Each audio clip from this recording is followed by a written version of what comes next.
खानदानी लुटेरों की कोशिश होगी बेकार। अब की बार 400 पार।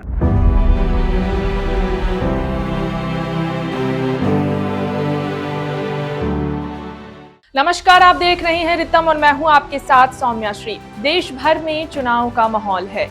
देश भर में पीएम नरेंद्र मोदी की लहर है। हर ओर पीएम मोदी की ही गुणगान हो रही है। लेकिन एक समय ऐसा भी था जब ऐसी ही लहर पंडित जवाहरलाल नेहरू की भी थी।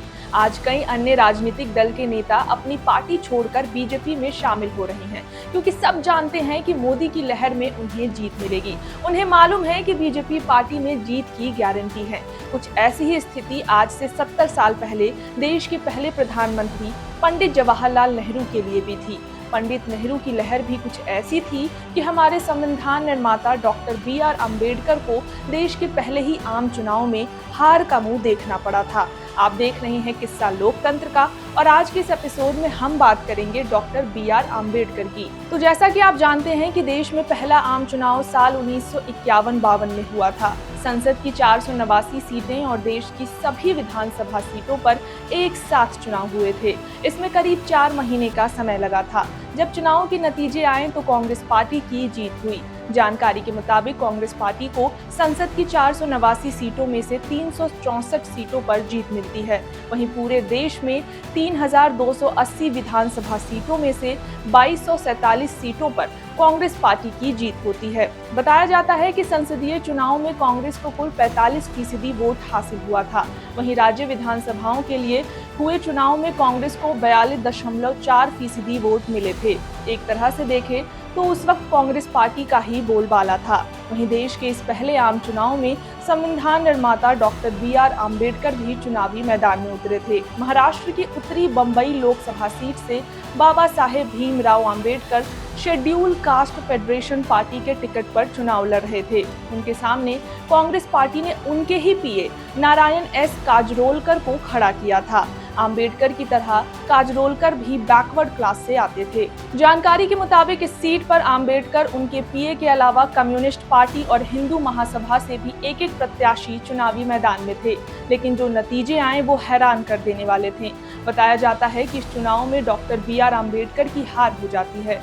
तब ये मुद्दा खूब चर्चाओं में रहा था। तब यही बातें कही गई थी कि भीमराव अम्बेडकर अपने ही पीए से कैसे हार गए। बताया जाता है कि भीमराव अम्बेडकर के पीए नारायण काजोलकर दूध का कारोबार करते थे, इसलिए ऐसी बातें भी बनाई गई कि बाबा साहेब बी.आर. अम्बेडकर एक दूध वाले से चुनाव हार गए। मीडिया रिपोर्ट्स के मुताबिक अम्बेडकर को 1,23,576 वोट मिले थे। वहीं काजरोलकर को 1,37,950 वोट मिले थे। करीब 15,000 के वोटों के अंतर से अम्बेडकर की हार होती है।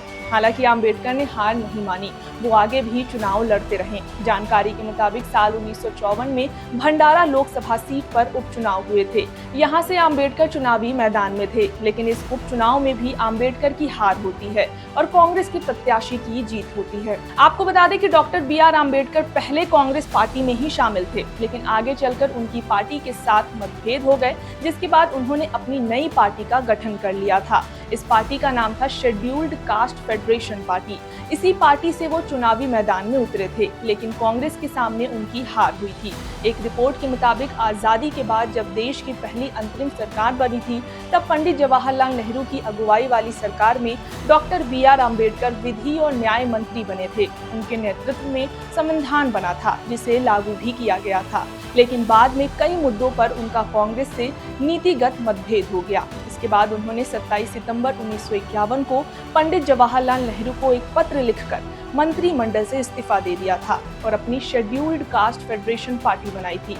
इस पार्टी से कुल 35 प्रत्याशी ने देश का पहला आम चुनाव लड़ा था, जिसमें केवल 2 ही प्रत्याशी की जीत हुई थी और स्वयं डॉक्टर बी.आर. अम्बेडकर की भी हार हुई थी। आपको बता दें कि डॉक्टर बी.आर. अम्बेडकर की हार की चर्चा आज भी होती है। एक रिपोर्ट के मुताबिक उनकी हार के बाद हिंदू महासभा ने कहा था कि नेहरू कभी नहीं चाहते थे कि बाबा साहेब अम्बेडकर चुनाव जीते। यही कारण था कि उन्होंने अम्बेडकर के खिलाफ प्रत्याशी भी उतारा और उस प्रत्याशी के लिए चुनाव में प्रचार प्रसार भी किया। आज के इस एपिसोड में बस इतना ही। इस पूरे मुद्दे पर आपकी क्या राय है, हमें कमेंट सेक्शन में जरूर बताएं। ऐसे ही राजनीतिक किस्से कहानियां जानने के लिए देखते रहें किस्सा लोकतंत्र का। धन्यवाद।